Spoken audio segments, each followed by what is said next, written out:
Maybe one of these days I'll learn how to clap properly.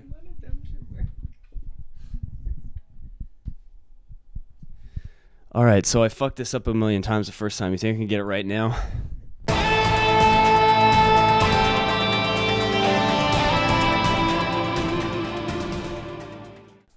What's up, guys? Lewes here from And Now Just Listen, and I'm here with Nick. What up? And we're here to bring you the news you knew already for the week of April 27th, 2015. We're bringing you 5 stories from last week that we think are important enough to make a video about. So here we go. This week, Bungie announced some more news for Destiny's newest expansion, House of Wolves, coming out May 19. The expansion will include a new social space in the Reef, as well as new NPCs for the Trials of Osiris and the Prison of Elders, as well as new upgrade materials to bring you to level 34. Up next, Elite Dangerous is releasing their 1.3 Power Play update. This update is going to be free for all PC users. They haven't announced the release date as of yet, and this update will be included in launch versions for Mac OS X and Xbox One. Now, Power Play is changing up the dynamic of the game quite a bit. It allows you to ally yourself with a specific faction or power within the galaxy and work to increase and further their means and ends. What this means is that you can earn rep, credits, and eventually power-specific rewards and weapons for your ship in the game. The biggest change involves players affecting the balance of power in the galaxy. Working for a specific power, players will be able to overtake and overthrow others, and even bring smaller powers into more prominent seats of power within the galaxy. It's creating a very dynamic player-influenced environment for the game, and is pretty exciting as a player of Elite Dangerous. The update will also include some smaller tweaks to gameplay.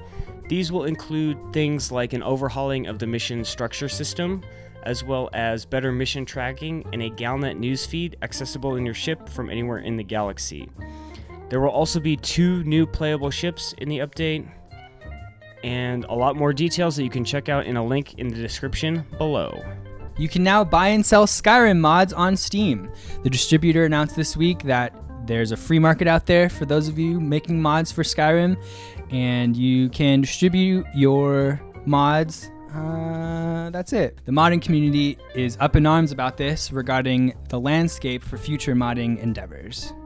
Up next, Kerbal Space Program announced it will finally be getting its 1.0 release. Actually, it's supposed to be today, April 27th.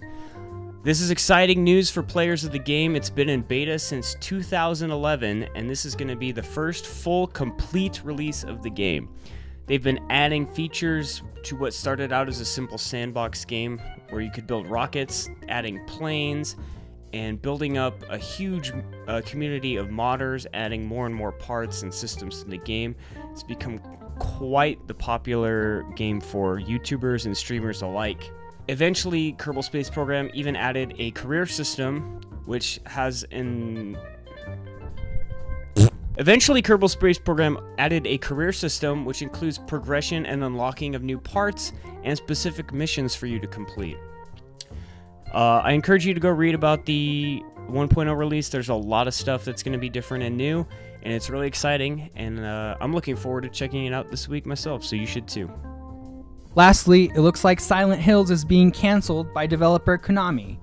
Via Twitter, Guillermo del Toro was saddened to hear the news that it was being canceled. So looks like it's going to get canceled, especially since PT's taken off PSN this week on Wednesday. So if you haven't downloaded it yet, go ahead and download it right now. This week, in terms of releases, we have a few. Couple of note are Broken Age, Episode 2 for PC, as well as the whole thing on PS4 and Vita, as well as Tropico 5 for the PS4. You can catch our podcast every Wednesday on iTunes and Spreaker, as well as following us on Twitter at ANJLTweets and emailing us at andnowjustlisten@gmail.com. We'll catch you next week with the news you knew already. We're gonna get out of here. We're gonna get it out of here.